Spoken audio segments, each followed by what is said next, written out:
Hi, everybody. Welcome to our pre-full moon meditation for the sign Libra, Libra.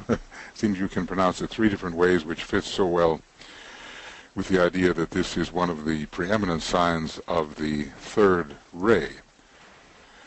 But not only the third ray, it carries a very strong second ray vibration, as we learn from its association with the second path, the path of magnetic work, which one day many will tread.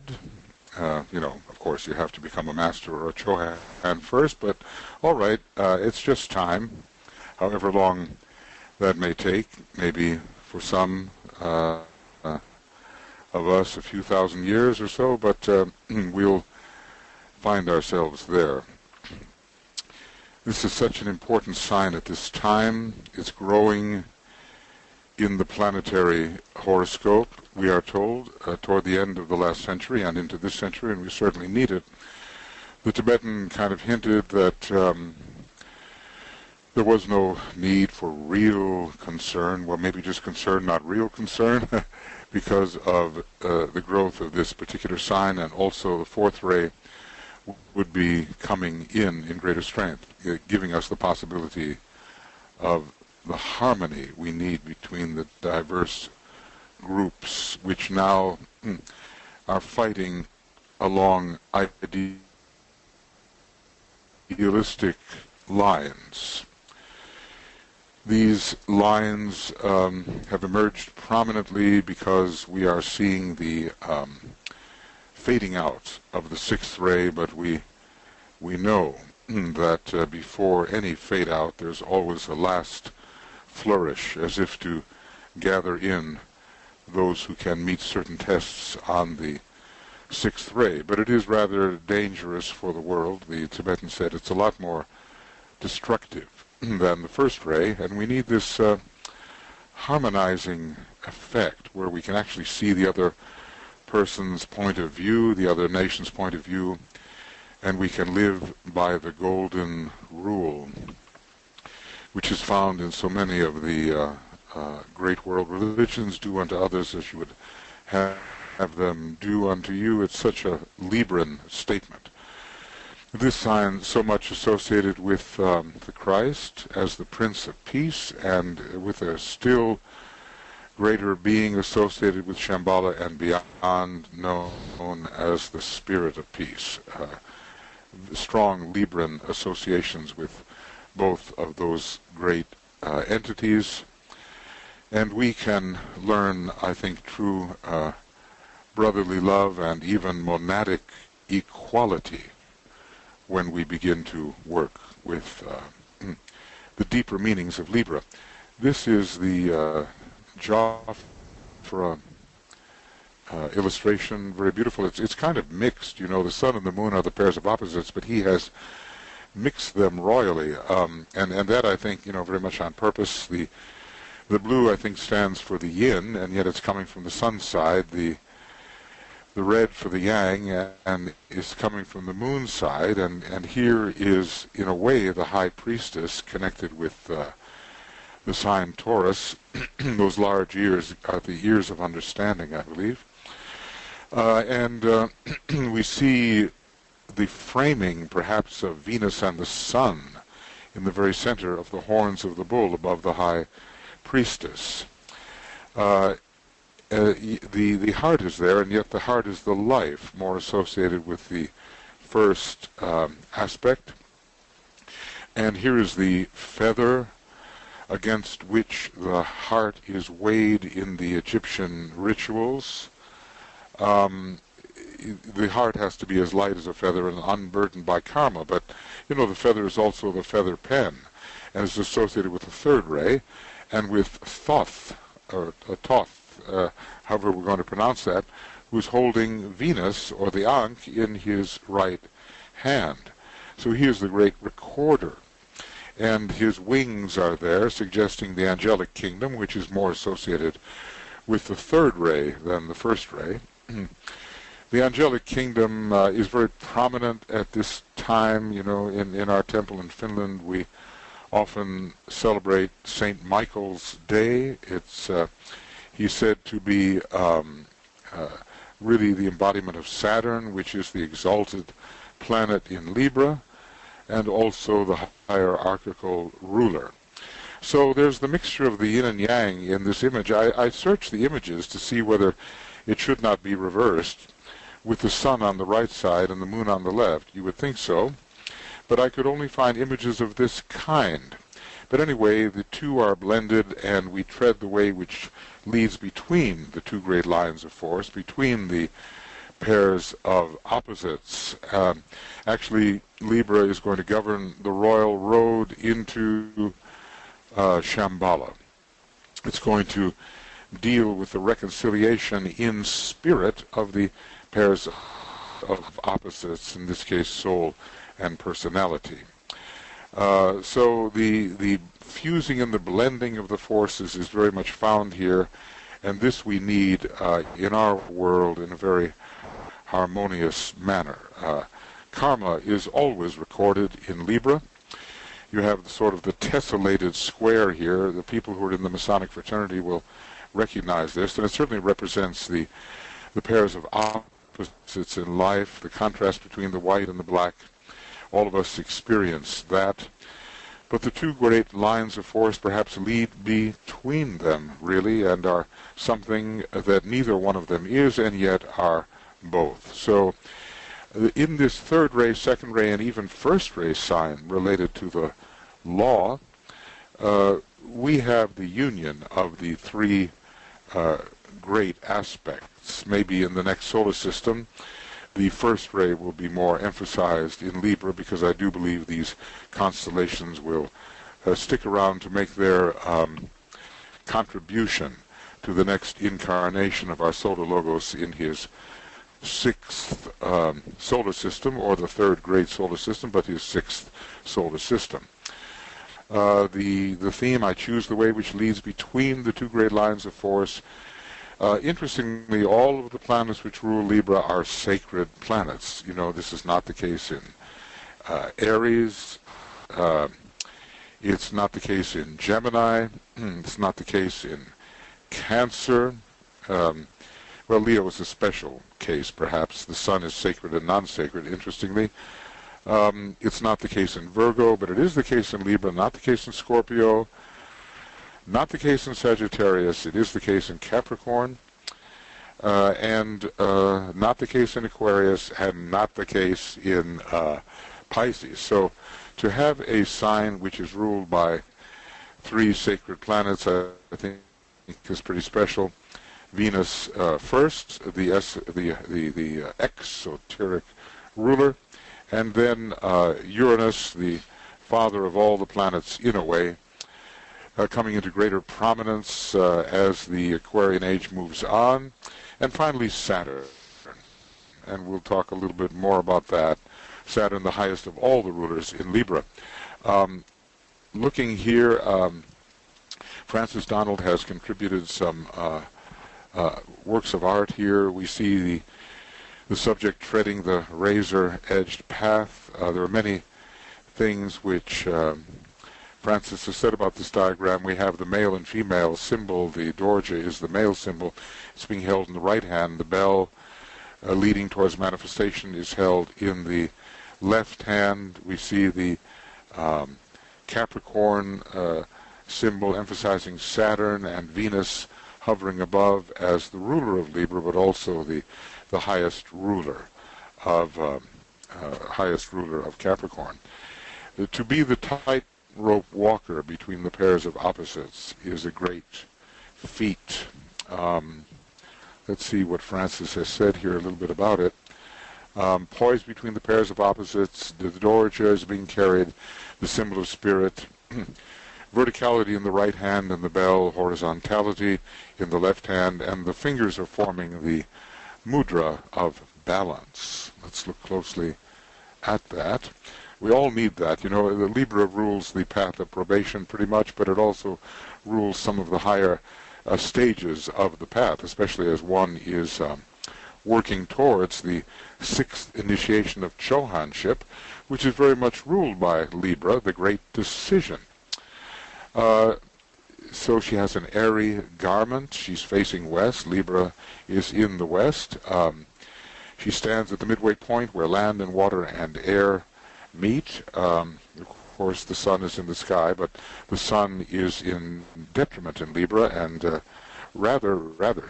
it's falling in Libra. So maybe the fire is not so much emphasized.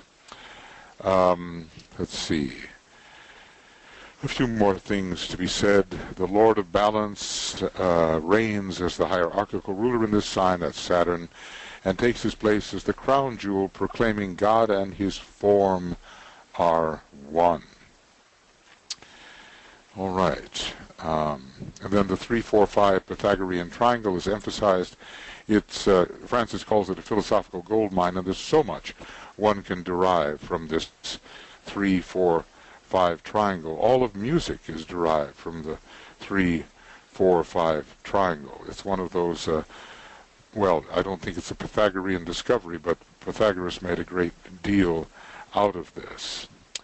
So a few quotes here.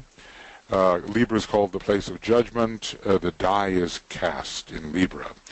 It separates the sheep, Aries, from the goats, Capricorn. And when our planet becomes at last a sacred planet, those who are still ruled by Mars in relation to Aries will be sent elsewhere, and finally perhaps back to Mars for further training, and then only those who are really on the path ruled by Venus will remain on our planet. So those are the goats, or the potential initiates. It will occur in the next round. It's called the Judgment Day, and that corresponds very much with a very advanced form of judgment, which our planetary logos will pass through at that time. All of us have our lesser judgments, where we're trying to choose between the right and the left-hand path, and finally choose a path which is neither one of those, but which is the Sushumna, leading straight between the Ida and the Pingala.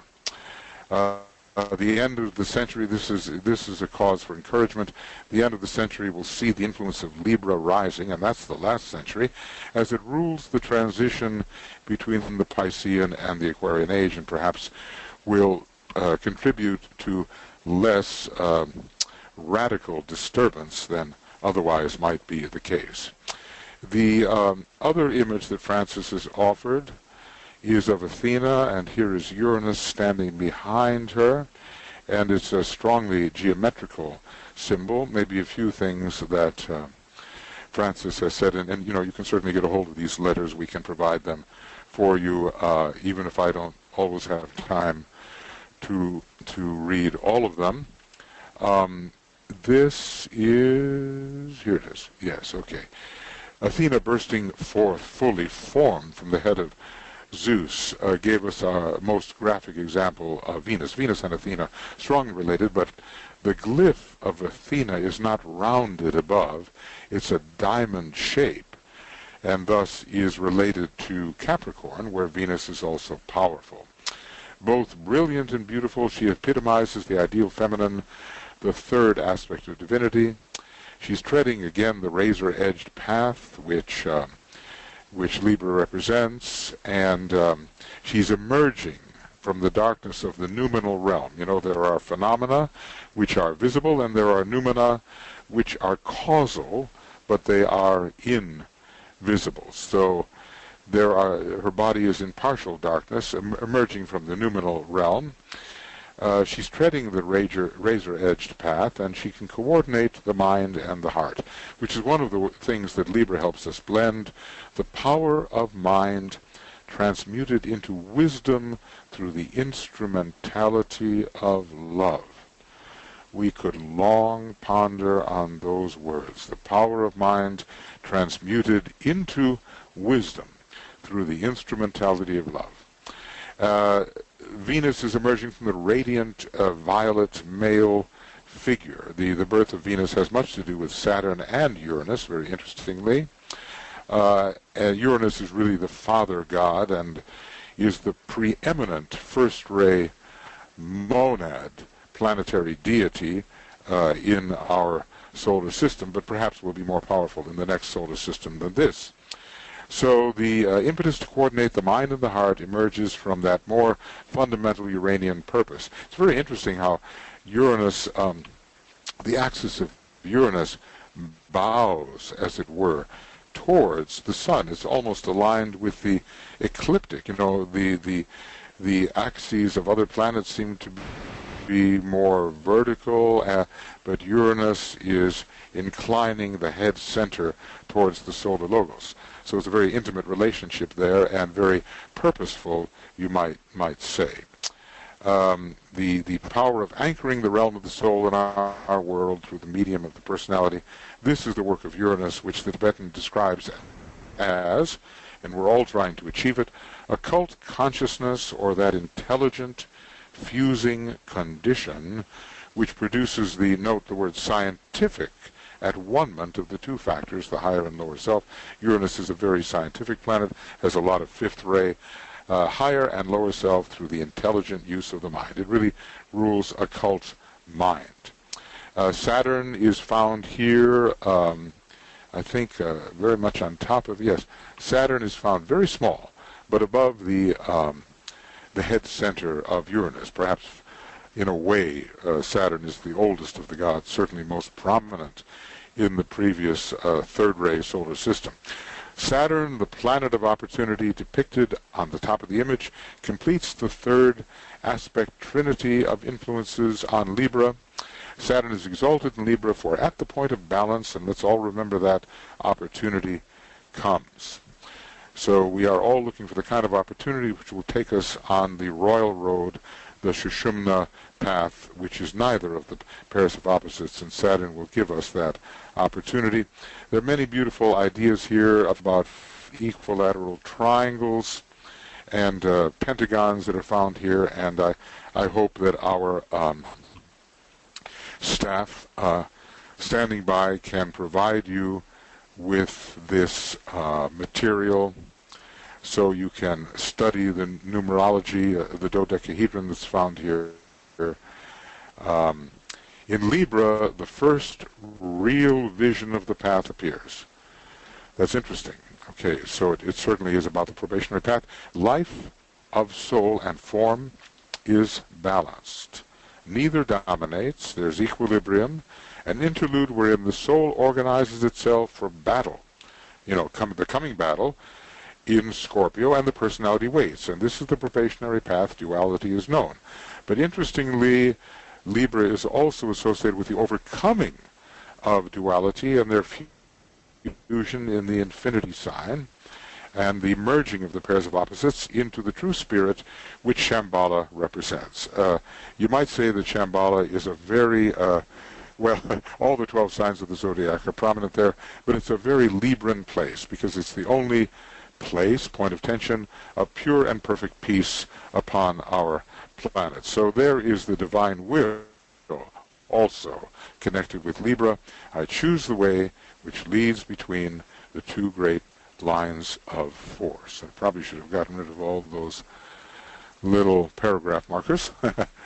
So, as I say, Francis's material here, he's done a great contribution in explaining through image and also very clear language the meaning of these signs, and now he's working on a sacred geometry presentation every month, and I hope you're having the opportunity to tune in on the profundities of that presentation. Okay, friends, I think that, I usually spend about 19 or 20 minutes on the opening ideas here. Libra is so, I think, familiar to you in a way. It's called the master of no man's land. It's a very strange kind of word. It's neither this nor that. It's difficult to understand. It's both. It's the pairs of opposites and then the fusion so that neither of them predominates, and at last the one life aspect emerges and we become pure beings. So it has a we might say, a very kind of initial expression for the beginner on the path of spirituality, making a clear choice whereby you can tread a path which leads to the higher, the more vertical of the pairs of opposites, but later it leads into pure being and is the royal road and determines the decision which you as a monad will make at the sixth initiation. Seems so far ahead, you know. I mean, we're all, so many of us are struggling to simply control our astral body and to achieve a mental focus and eventually a mental polarization with which Libra will help, so that when looking far ahead at the great decision, it seems almost impossible. But remember that these later initiations can be taken rapidly. The second, third, and fourth probably taken in the same life, says the Tibetan. Very interesting, page 84, 85 in Initiation Human and Solar. So these next 10 years, let us all decide to give our utmost to the concluding period of the era of the Forerunner, so that we can indeed hasten the footsteps of the approach of the Prince of Peace under the influence of the Spirit of Peace. There's so much war in the world right now that, you know, the obvious counterpoise to that is peace, and there will be an era of peace. We said that, well, Satan will be bound for a period of 1,000 years. It's kind of a symbolic way of saying that the lower aspects of man will give way to the higher of the pairs of opposites for 1,000 years. How long is 1,000 years? Maybe an age, maybe longer than that. We look forward to that period of peace, but we have a lot of fourth ray and Libra balancing to do before we can emerge into that period. Okay, well now we come to our meditation. Excuse me.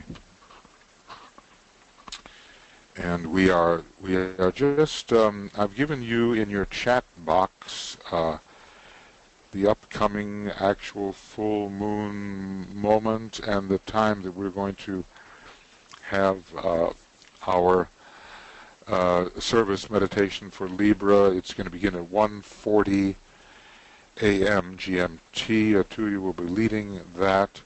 And that's not so many hours away from now.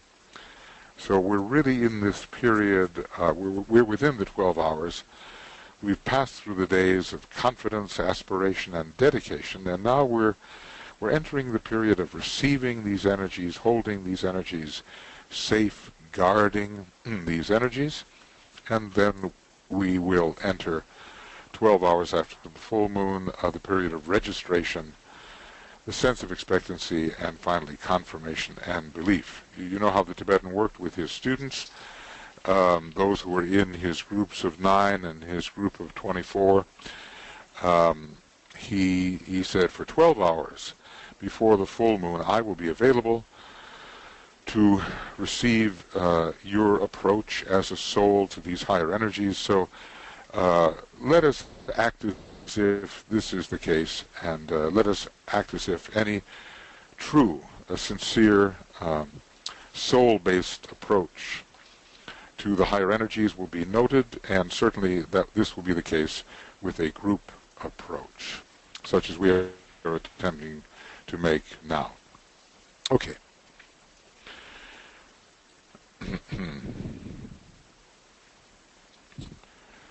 So we are comfortable.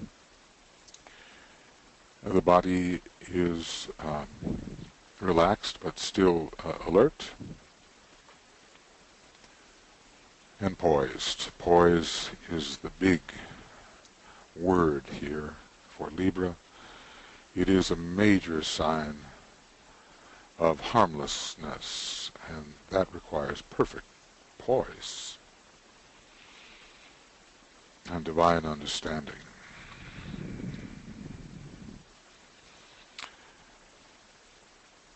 So we recognize ourselves as the soul in incarnation. We are consciousness within the fields of personality life,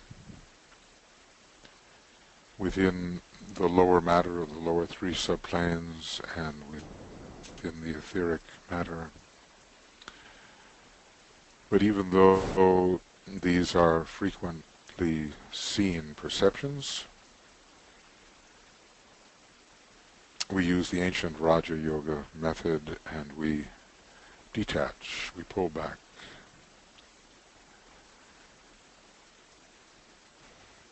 And we recognize until it finally sinks in, I have a body, but I am not my body. I have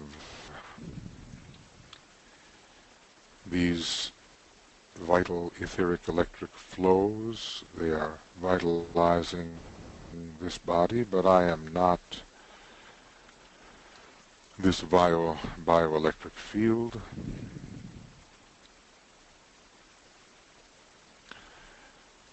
Pull back from the field of sentiency, emotions, desires, feelings. I have this astral body. This body, for many, the body of reactivity, but I am not this body of attraction and repulsion. I am the soul in incarnation. I am the observer of these states.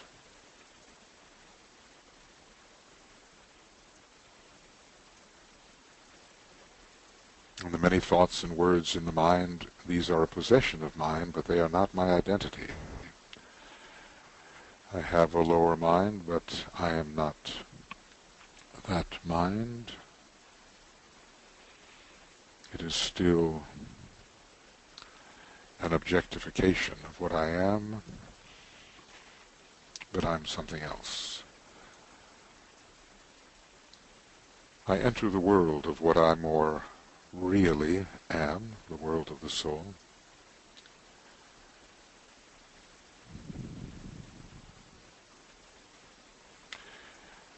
The lower three elementals sort of fade out of noticeability. I tune in on the world of soul light, spiritual knowledge,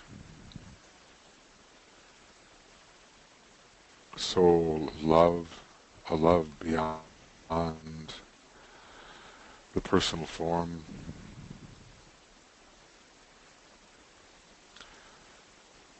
Soul sacrificial will,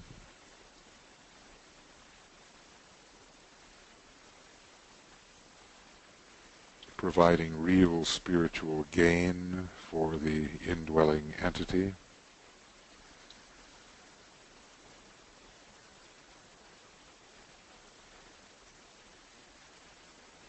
I am the soul in a deeper sense than I am the personality. Of course, there are deeper identifications. But I am the soul. If we could say that and know that and be that, that would be a real step.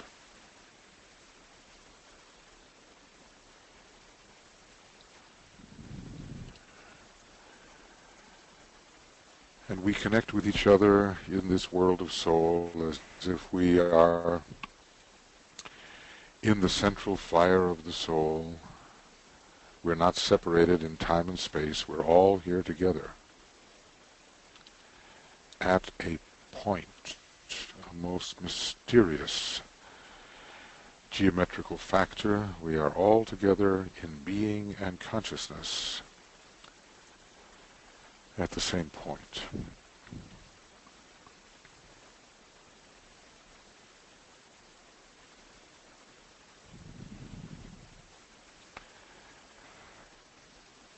We reach out in soul across the world to the points of light, love, and power who are the members of the new group of world servers.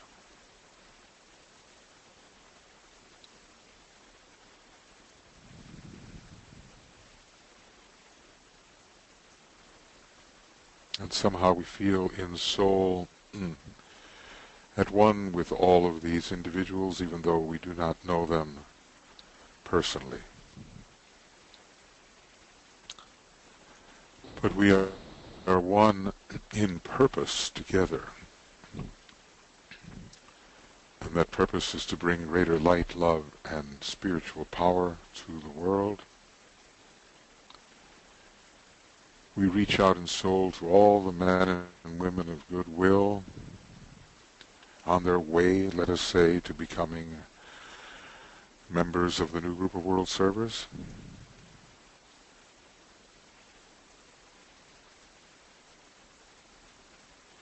Somehow we can all touch each other in soul if we have goodwill in our heart and mind.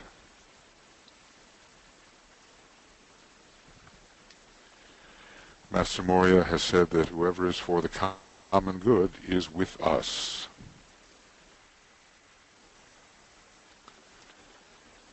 And the men and women of goodwill are for the common weal, the common good,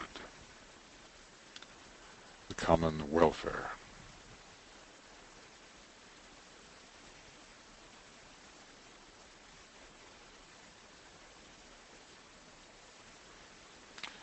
And humanity is one, and whether a human being is in the body or out of the body, they're all souls, and we realize our relation as souls in a certain unity which does not manifest on the physical plane but is internally true. A great unity is on the plane of soul.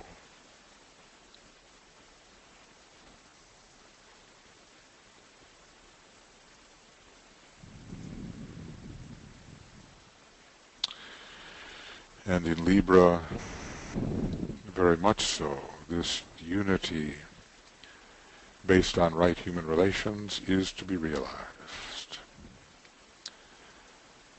Finally, we must realize there is simply one soul, one consciousness, one being we call humanity.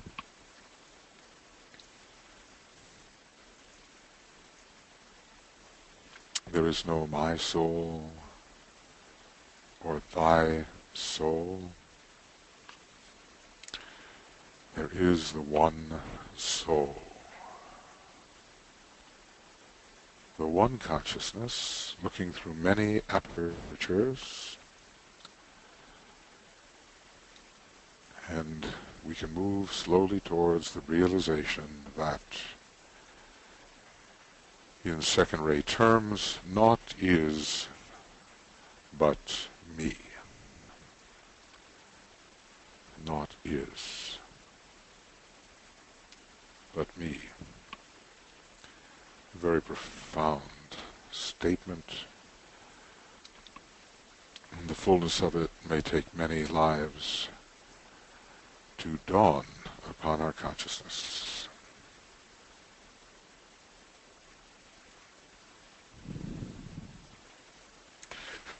So we are, in this little group, related to all these different factors, not feeling any separation at all, but some infusion with all of these aspects of humanity and the one soul of humanity. We're reaching into the higher worlds.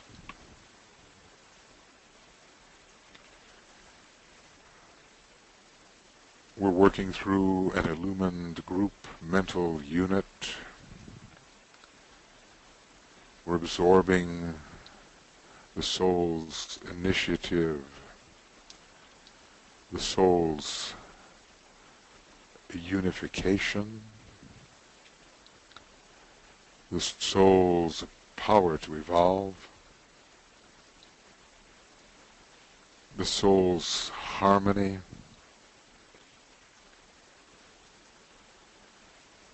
the ability of the soul to act intelligently in the three worlds. We're absorbing that.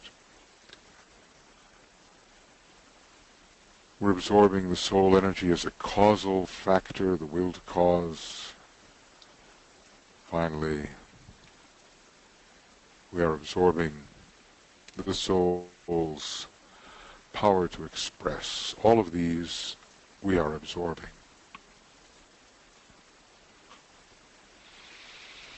Because we want to reach into the higher worlds, and we need the springboard of soul power, soul quality in our building of the bridge of light. Each of us is already extending the filaments of colored light into the higher worlds, according to our soul ray and our personality ray. A dual strand of energy, a filament of light is being extended into the impersonal worlds and the world of being. Our bridge is of two colors predominantly, though the group bridge is sevenfold in color.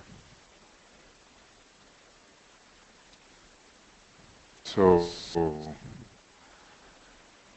if we have components of the first ray, red will be in the bridge, second ray indigo, third ray green, fourth ray yellow, fifth ray orange, sixth ray rose, seventh ray violet.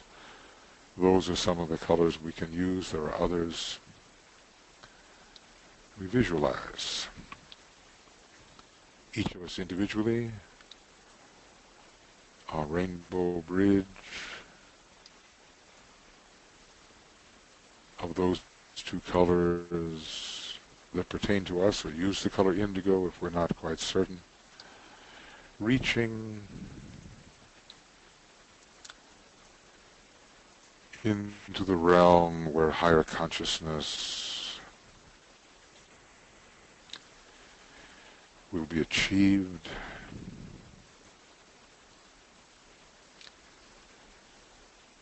Our bridge reaches into the higher mind.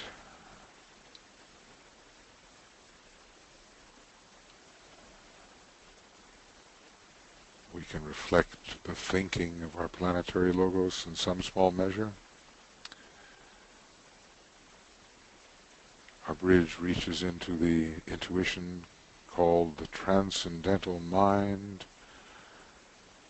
or straight knowledge, as Master M calls it.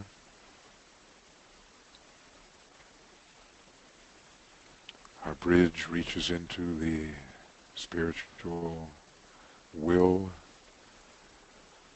which can carry out some small aspect of the plan according to the divine purpose. And finally, into the world of being itself, where the heart of the monad is found as pure being within the monadic vehicle.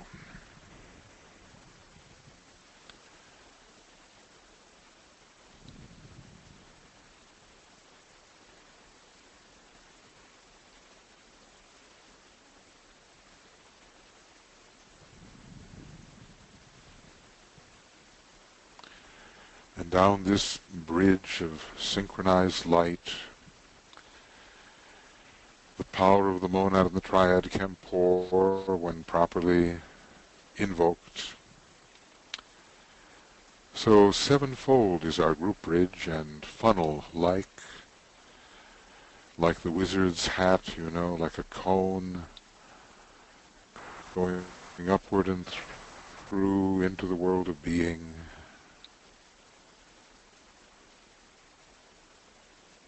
And we are an invoking group, invoking the perspective of the higher worlds. And across this group bridge we will sound an outer Om, projecting from our group mental unit into the group mental field, permanent atom, and onward toward pure being. And we will use the great synthetic word of power. I see the greatest light. All rays are found upon the second ray in this particular solar system. So we sound the outer Om and recite internally to ourselves, I see the greatest light, as we project that beam, rapier-like, of brilliant white light across the group conical bridge into the world of being.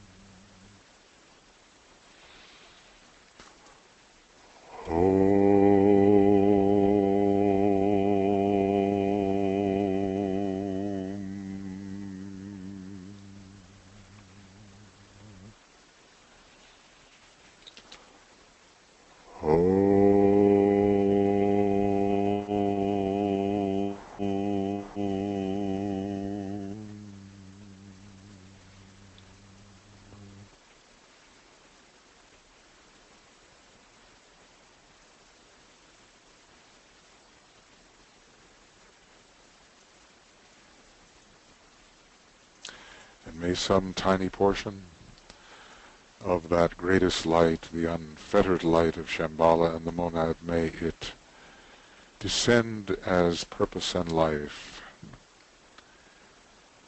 into our group consciousness and into our group energy system.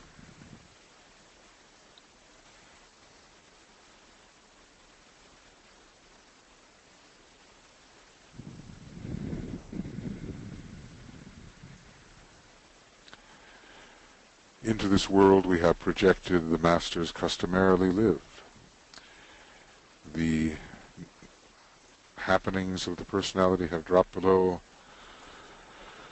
the threshold of consciousness for them, and even what was the shroud of the soul, the causal body, the egoic lotus, the limitation upon true soul consciousness, has dropped below the threshold. They dwell in the world of triad,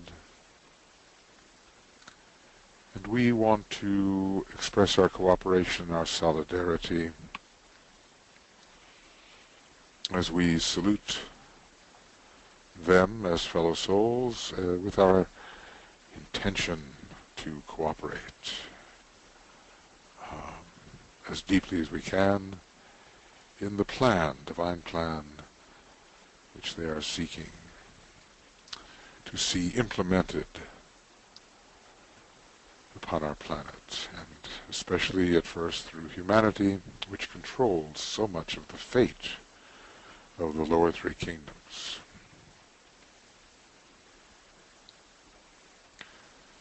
So we have penetrated, at least imaginatively, into the world of the triad and into the world of being.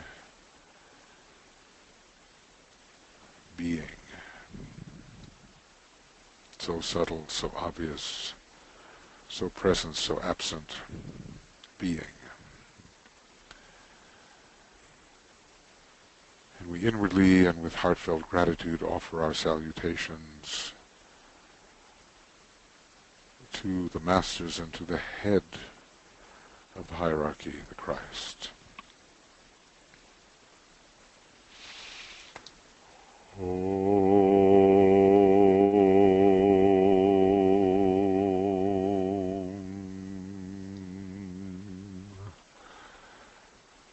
Salutations to the Christ, the Master of all masters, the teacher alike of angels and of men.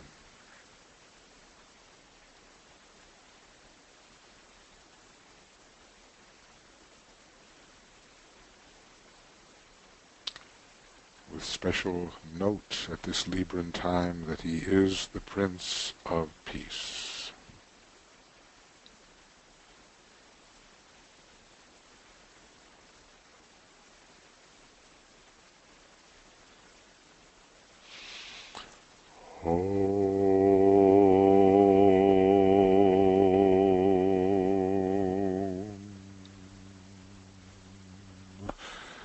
Salutations to the triangle of masters with whom we most closely work, the Master M, KH, DK.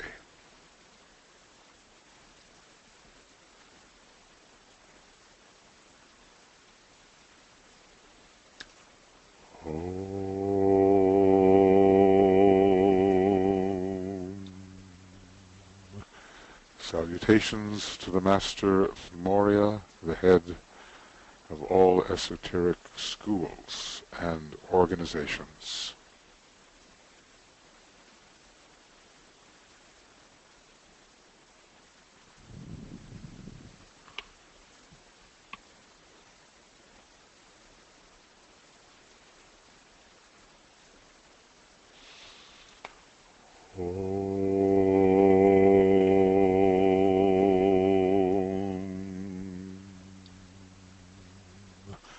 Salutations to the Master Kutumi, whose ashram is foremostly responsible for preparing the way for the coming of the Christ, the Lord Maitreya.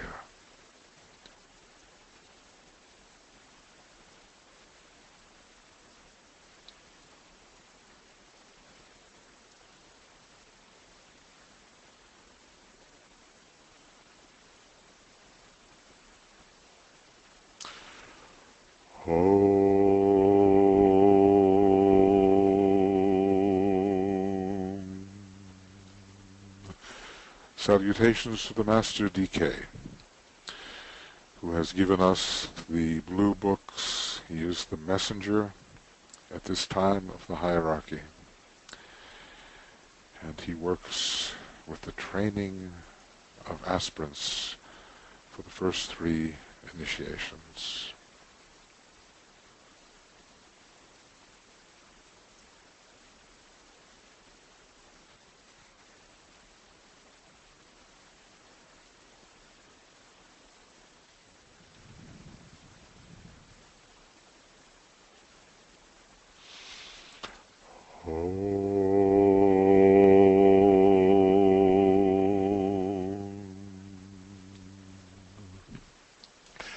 Salutations to your own Master as you know him to be or conceive him to be.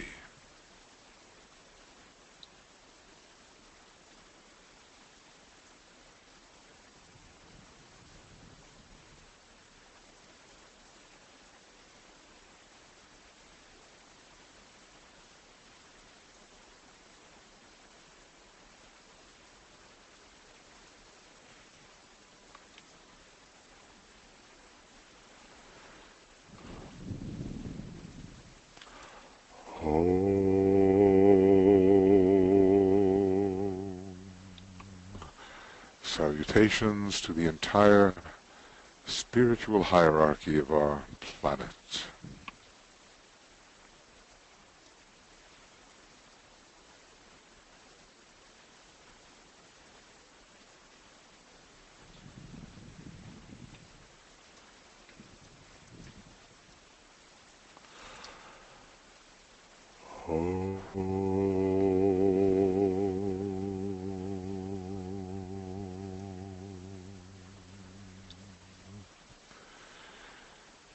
Raise our consciousness toward Shambhala imaginatively as a group toward the center where the will of God is known, and with deepest reverence and in all humility identified together as a group soul, a group being, we attempt to attune to the presence of Sanat Kumara standing at the center of Shambhala.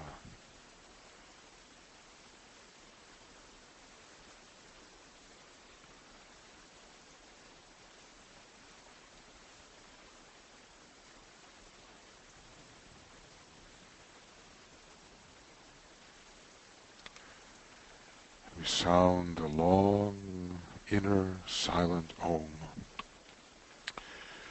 imagining the group imbued with his energy of purpose and reaching all of humanity through the world's servers, the men and women of goodwill, a long, inner, silent Om,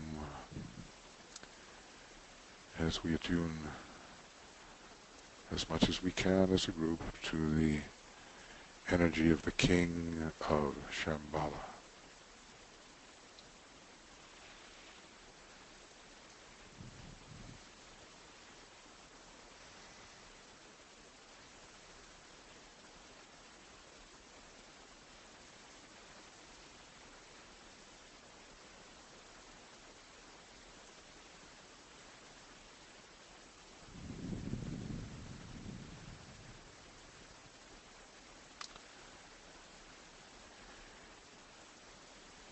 We gather together at a point.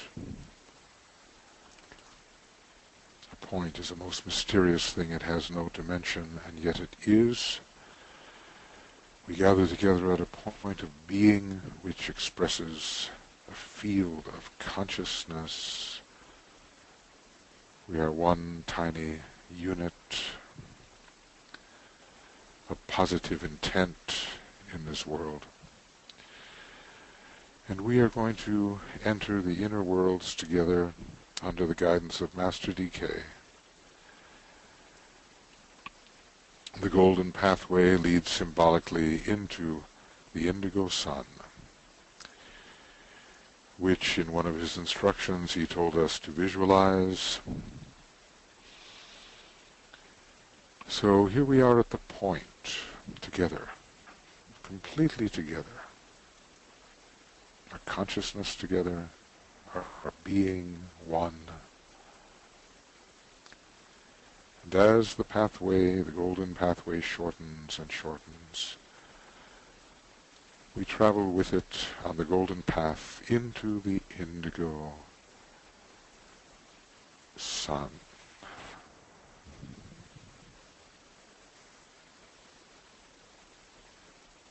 The great second ray.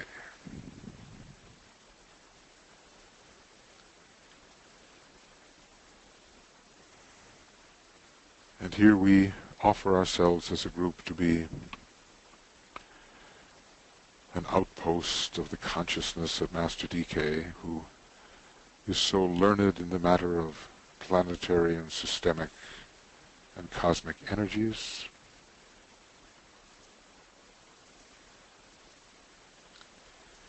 And we are open to any insights which can come through his consciousness as we together contemplate the energies now available and growing constantly stronger towards the moment of the full moon.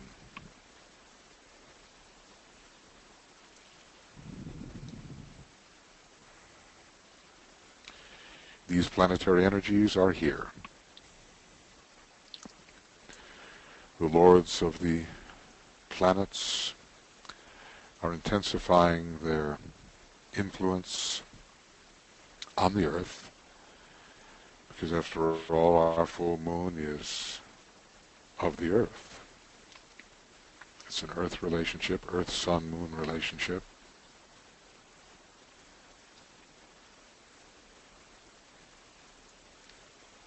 We will be approaching the rulers of Libra in our imagination, Venus, the exoteric ruler, conveying the positive, decisive emergence of soul values, balanced wisely with personality necessities. We will get on the beam with the Uranian ray, the esoteric ruler,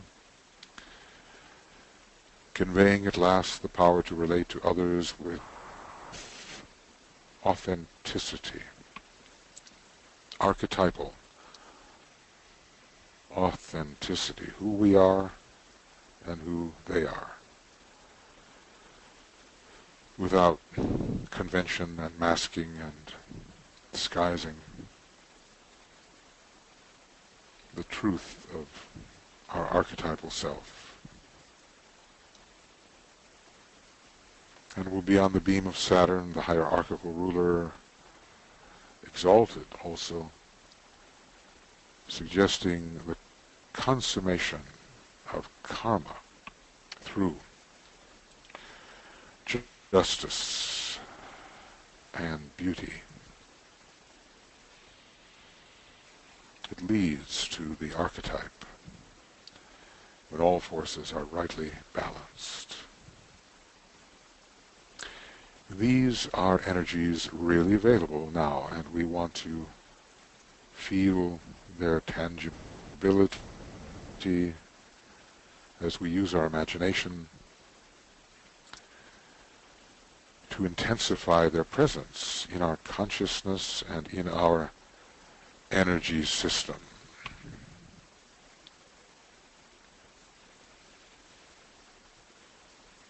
So first, Venus, so closely related as the alter ego of the earth. In a way, the divine prototype of earth. Venus has achieved what we must achieve, even what we should have achieved. So it's the power of beautiful Venus in relation to Libra, fortifying the loving, lighting, guiding influence of the solar angel,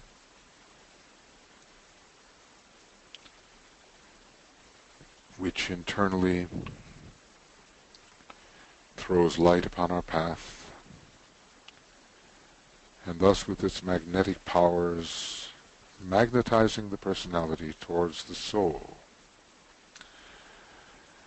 leading to the consummation of the divine marriage. It's really a third degree happening.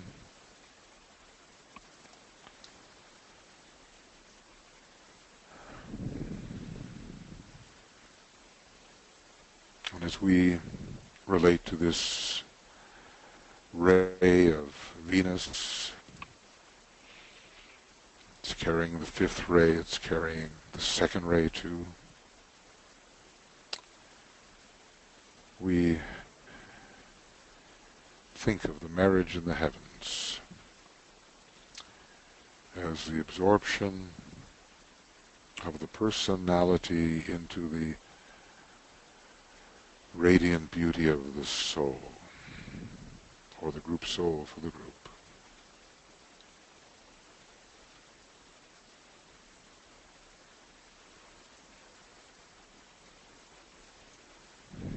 Bright and beautiful Venus,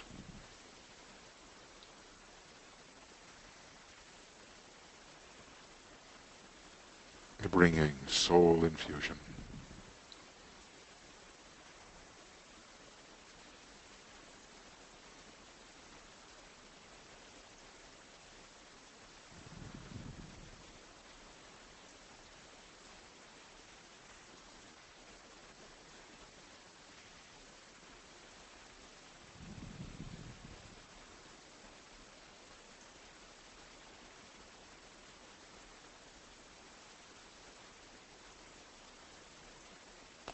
And of course, in our groups, we need this energy very much.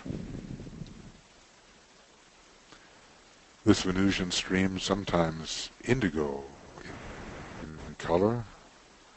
It's an esoteric way of thinking of Venus with its very powerful ultimate second ray. So into our group and groups, into the world servers and the men and women of goodwill, and ultimately all this indigo of love, wisdom, and the indigo of the esoteric fifth ray flows, the fusion of light and love,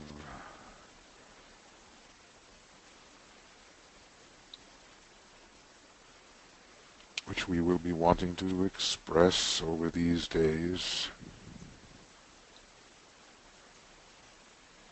in right human relations.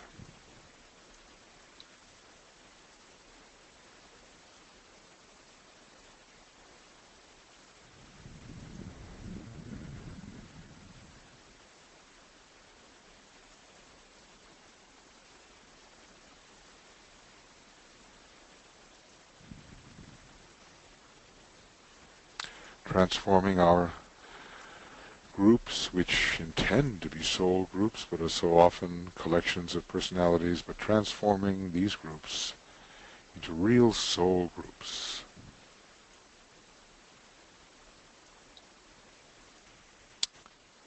Where we learn to relate to each other according to the golden rule as souls. We see the flow, let's use the color indigo, coming in on the esoteric fifth ray and the still higher second ray,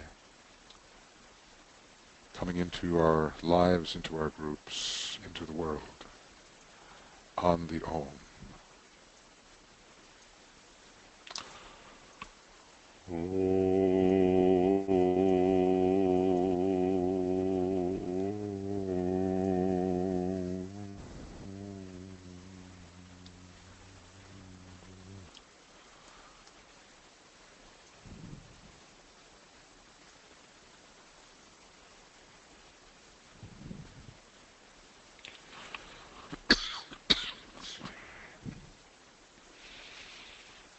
This is one of the major influences, and of course is bringing in the Aquarian age for most people, the Venus influence, and ultimately culminating the Aquarian age in the last decade in the era of brotherly love, which will be a Libran decade.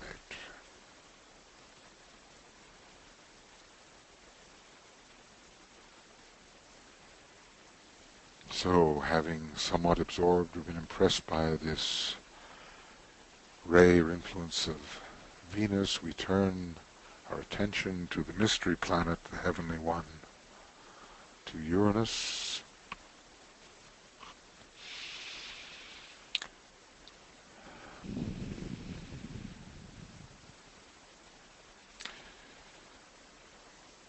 And its power we can sense already to bring in a new social order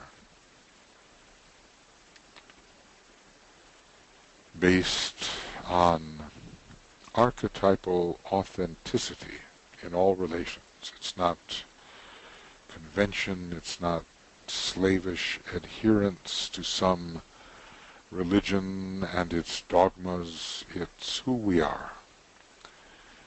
And relating to the world as who we are, because then we bring in our portion of the divine will. And the will can manifest through purpose and plan in a tiny way through us if we are authentic. Each of us is unique, and each of us is ultimately the same thing. It's a mystery. But we have to learn to build a social order based on new forms of creativity, which are based upon what we really are, as we attempt to manifest what we really are. And Uranus, so much connected with the sacral center, has to be supervising the transmutation, of that sacral energy into the throat energy, which it begins to rule. In the case of first-degree initiates, the seventh ray comes in at the throat center. We transmute the sacral impulse, we make it sacred,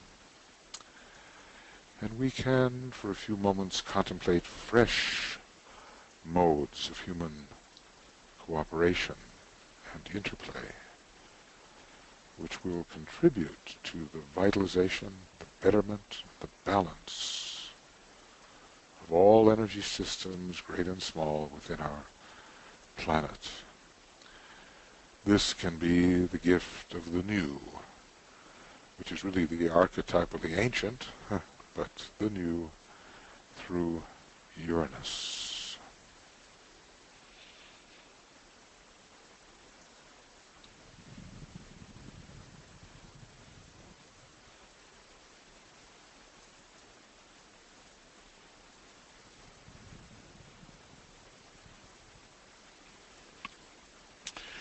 through the planet of truth, bringing through what we are in our inner geometry on the monadic plane.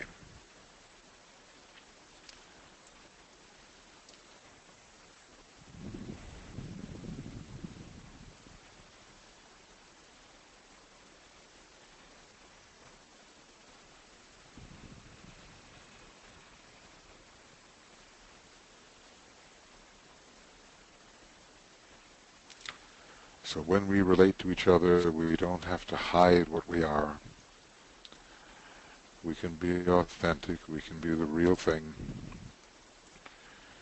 And groups can be authentic and the real thing, and nations the same, thus making their real contribution via the divine will to the intended wholeness of the whole.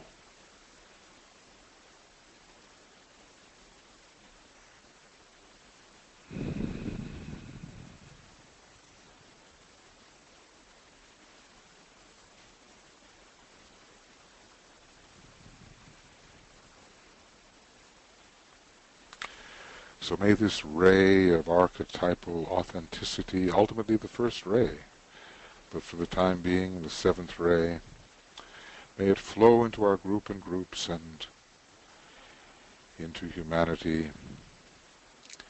And we visualize the good it can do, let's say in our own group, on the sound of the Om.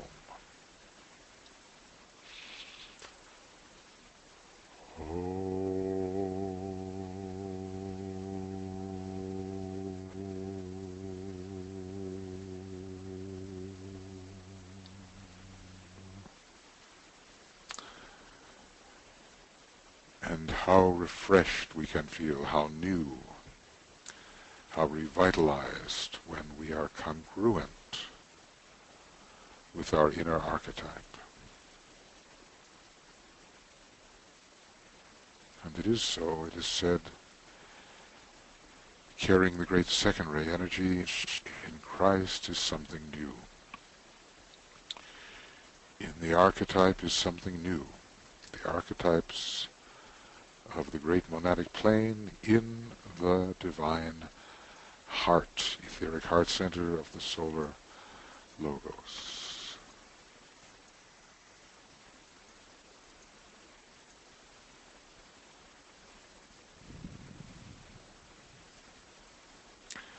Each of us unique and bringing to the social contract that which we are, and thus regenerating society which becomes at last authentic rather than devious and manipulative.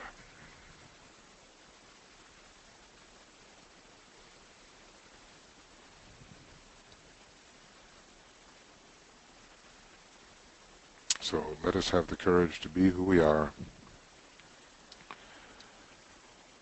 and face that which the others are with understanding and appreciation, each one of them an aspect of the divine archetypal will.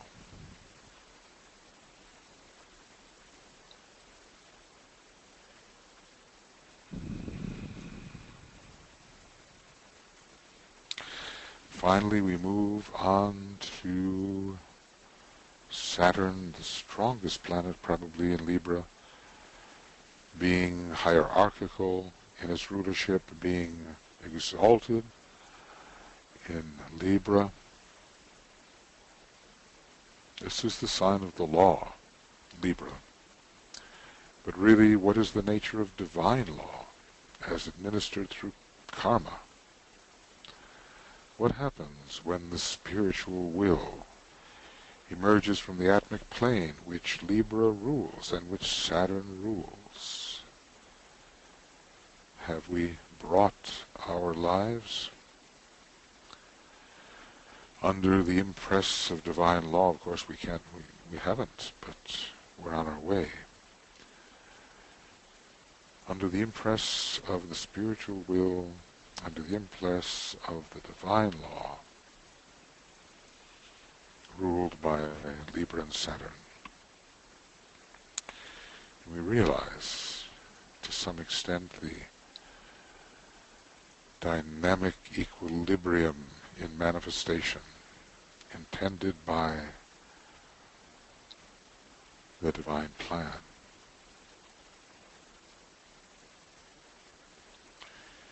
Which has been formulated by the masters on the atmic plane.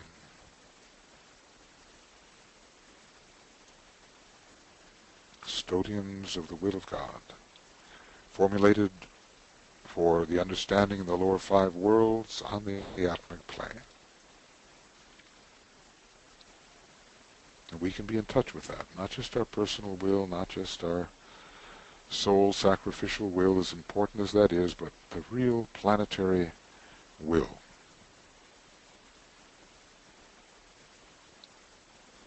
That helps us carry out the divine plan according to the divine purpose. So we ponder in this troubled world on the lawful balancing of the karmic imbalances and the relation of this balancing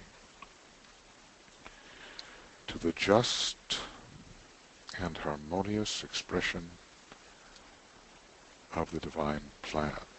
It's a very impersonal thing, and we can all be agents of that spiritual will bringing in the divine plan.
Finally, the divine law and the impersonal life in which the plan comes first.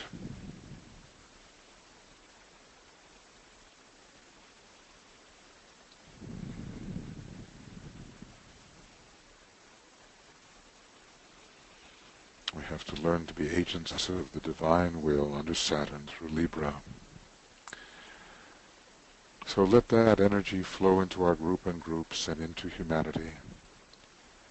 Not man-made law, as important as it may be, but finally the divine law, which is love, finally.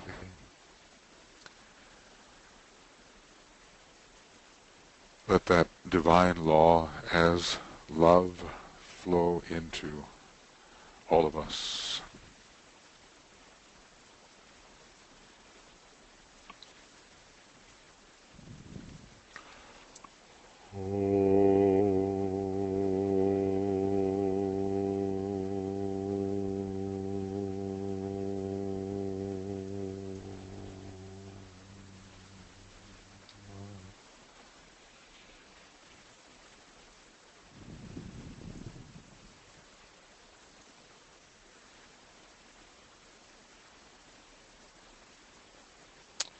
And all of this, through these three sacred planets, is taking place within our solar system under the aegis of the great divine lion of cosmic will, the Solar Logos, nurturing all the dragons of wisdom who are the planetary logo, and nurturing them with love and wisdom. Yes, the sun falls in Libra, but every fall is really an exaltation. And this wonderful divine love which is meant to rule all by the end of our solar system, can work through Libra, which is one of the great signs of brotherly love, showing the equality of all life. So it's as if indigo floods the entire solar system and the earth, and into all of us as monads and souls and personalities. Our God is a consuming fire. Our God is a consuming fire of love, and we are all equal in the love of the solar egoic deity expressed on the monadic plane.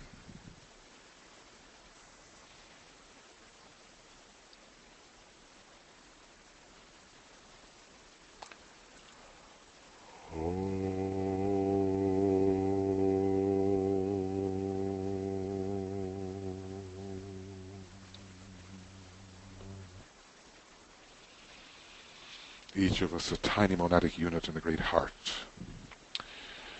It is the solar logoic heart on the cosmic physical plane.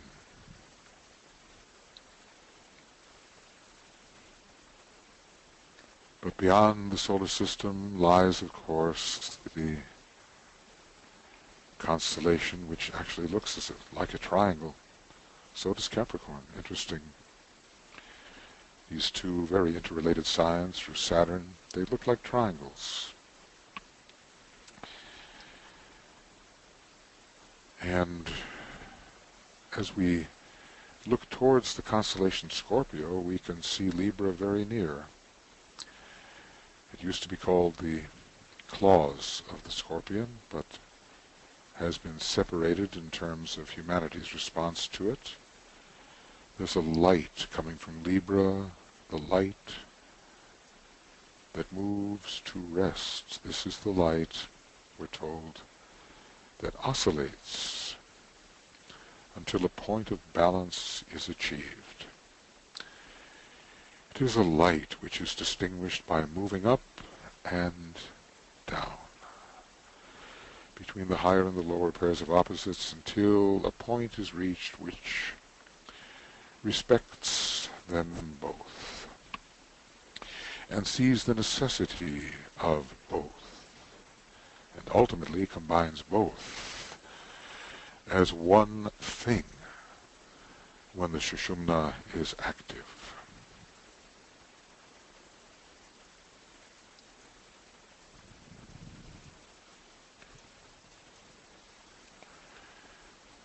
Truly balanced life in the world, yet not of the world. But they are both the same thing.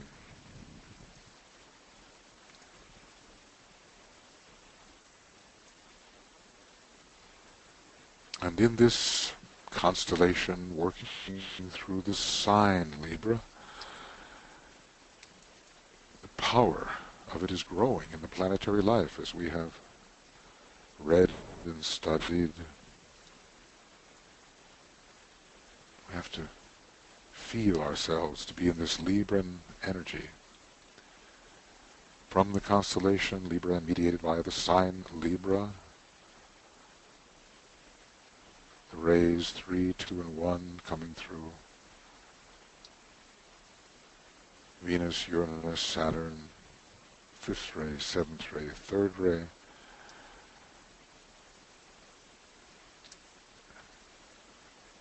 All these energies reaching us, and so, as they do reach us, we ponder, I choose the way which leads between the two great lines of force. I choose the way which leads between the two great lines of force.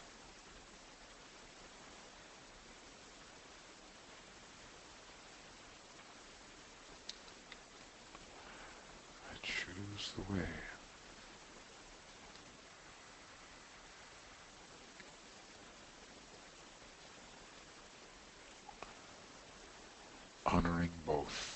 including both.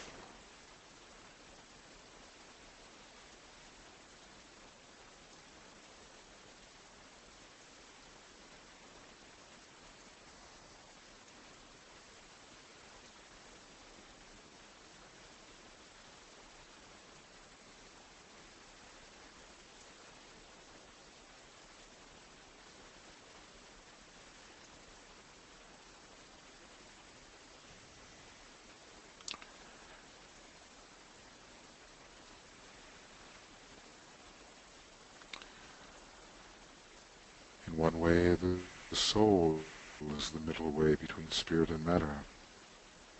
That's one meaning. The soul is Janus. It looks in two directions simultaneously. In another way, a higher way, this noble middle path is the path of life itself and captures both soul and personality.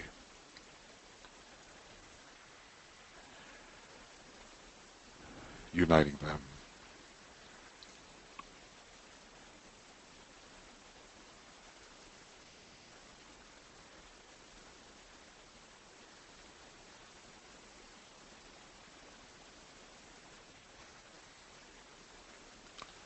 I choose the way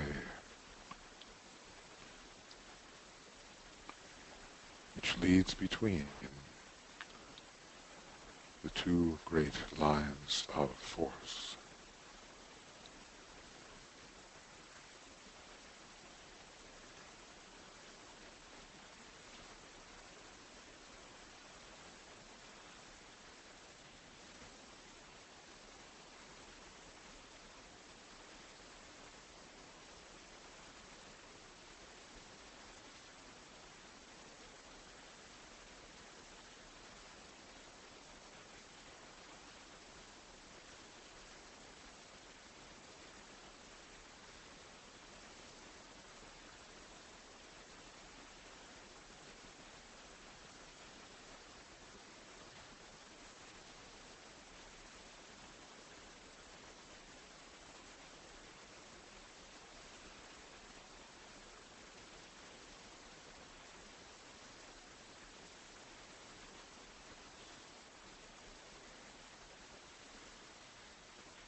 It's a conscious choice at the point of balance.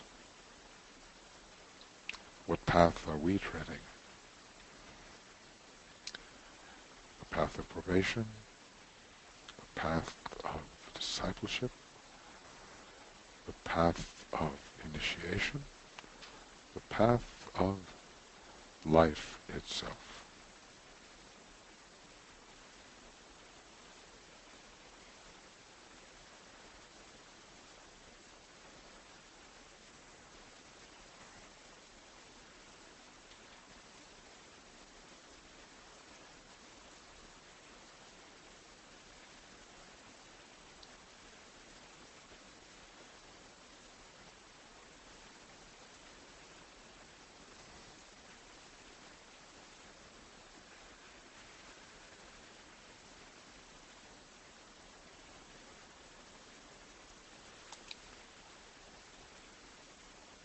Can we live that life of dynamic equilibrium, soul and personality engaged in harmony, and all one in the central life, as Madame Blavatsky has taught us, life synthesizing spirit, soul, and body, matter.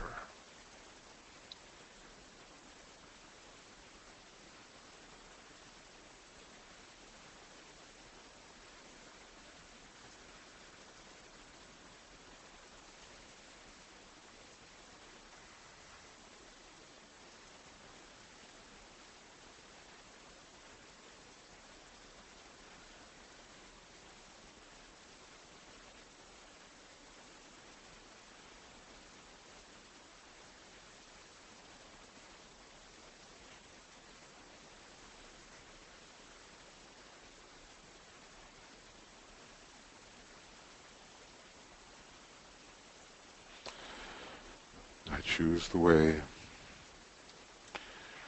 which leads between the two great lines of force.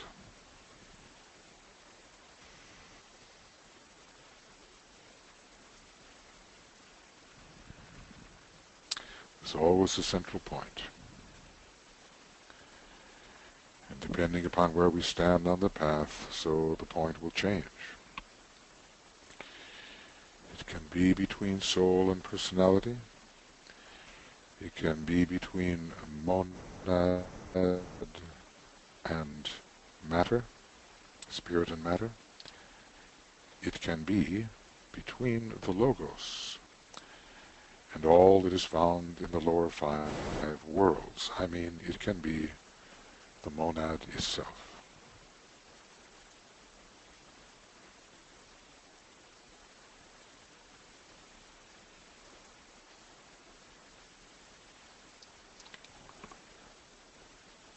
So let that mantra intensify in your life over the next hours, and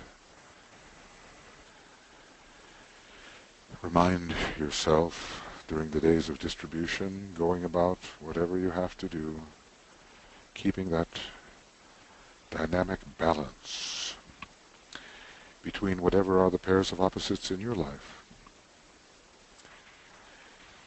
And consciously choose the way which gives respect and inclusion to both of those pairs of opposites. I choose the way which leads between the two great lines of force.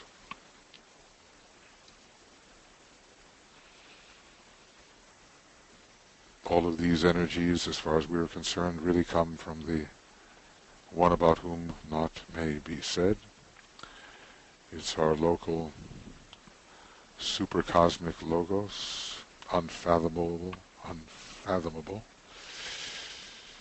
and including all of our zodiacal constellations and certain local constellations, really including many constellations as subsidiary centers. It all begins really for us in the cluster of the Pleiades,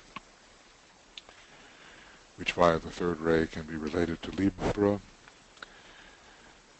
There is that heart in the head center of the one about whom naught may be said. We have such a center in our head center, and in that almost 1,000 stars of the Pleiadian cluster, there is a heart in the head center. It's called our zodiac of constellations. And Libra is one of those petals, one of the 12 petals. And the energy goes forth from the jewel in the lotus, the 7 major Pleiades, through Libra, and gradually reaches our local cosmic logos,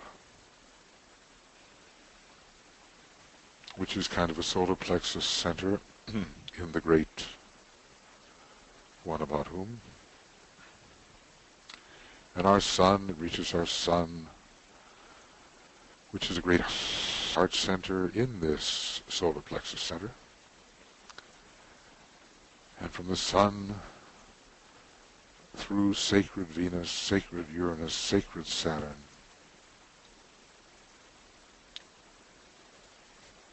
but coming into Shambhala, where the energies are assembled and made available to the monads and the souls and the personalities. So the Libran energy flows through with all of its ray energies and all of its planetary energies and all of their ray energies, reaching us now in real time, intensified, and we have to learn to use these energies, recognize and use these energies, as this great spirit of equilibrium, especially stimulating the spirit of peace in Shambhala, especially stimulating the Prince of Peace in hierarchy, and making it possible for us as we practice the Golden Rule, so hard sometimes to practice, to become agents of the peace that must prevail when the karmic balance has been properly rectified. So therefore, from the very highest, at least in our local cosmos system, all the way down into our personal energy system and its chakras, this energy of balance, of equilibrium, flows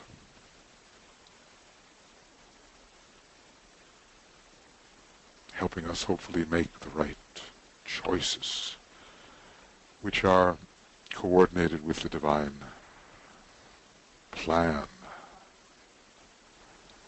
formulated under Libra and under Saturn. The plan keeps the balance when properly expressed. So this great flow of energy, we become agents of it as individuals and as a group, and the world needs it, we know. The world needs it now. So think for a moment. Some place in the world where you as an individual in cooperation with your group and groups would direct this balancing, equilibrizing energy. Where would you direct it?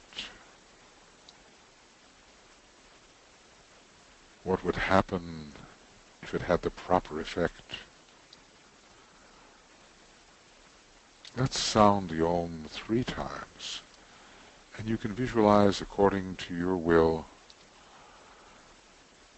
a target for the direction of this energy, and try to see the changes which could occur as this Libran energy and its accompanying energies are properly assimilated.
Keep up this energy direction as we approach the full moon, and especially in the days of distribution, spreading the Libran and accompanying ray and astrological energies where they can do the most good in your immediate circumstance,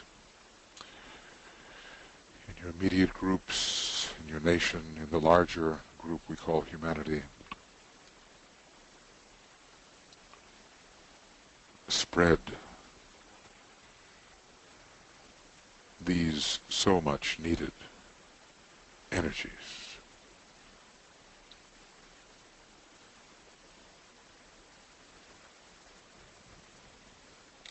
We'll hold this alignment. It's a very powerful alignment as we together sound the mantram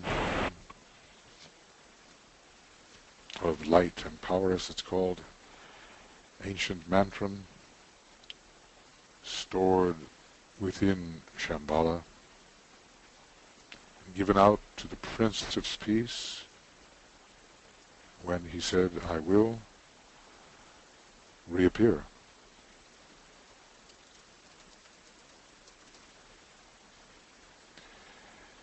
Which was a great sacrifice for him, will be, and the Tibetan has asked that we try somehow to imagine. He used a strong word, the dread which the Christ must feel as he contemplates some 2,000 years of redemptive work lying ahead, given the present disharmonious state of humanity. So may we be agents of the peace. Sometimes it's hardest to do right in one's local environment. True agent of peace, balance, equilibrium, harmony, and right human relations. The theme at this time of Shambhala itself.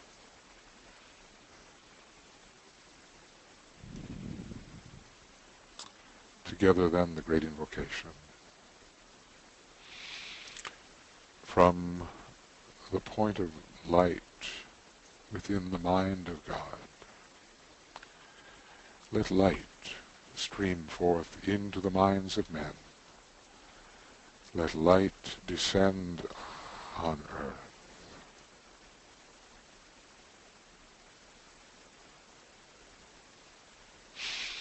From the point of love within the heart of God, let love stream forth into the hearts of men. May Christ return to earth.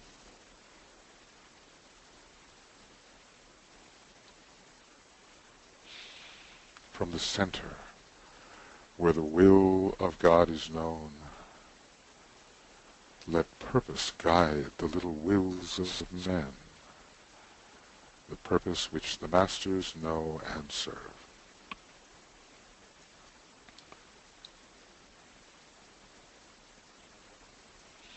From the center which we call the race of men, let the plan of love and light work out, and may it seal the door where evil dwells. Let light and love and power restore the plan on earth.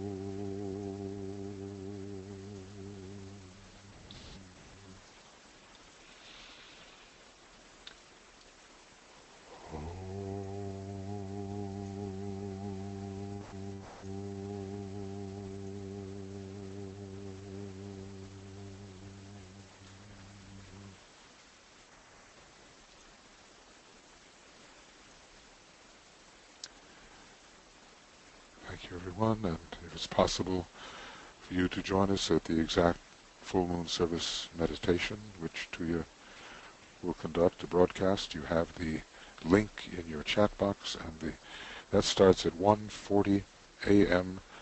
GMT Universal Time, and the full moon will be about an hour and 10 minutes later. It's going to be at 2:50 and 28 seconds a.m. GMT Universal Time. Thank you very much for being here, and let's keep the balance and intensify the energies as the full moon approaches, and then distribute them harmoniously following. Thank you. Light, love, and power to all, and we'll see you in the mind's eye.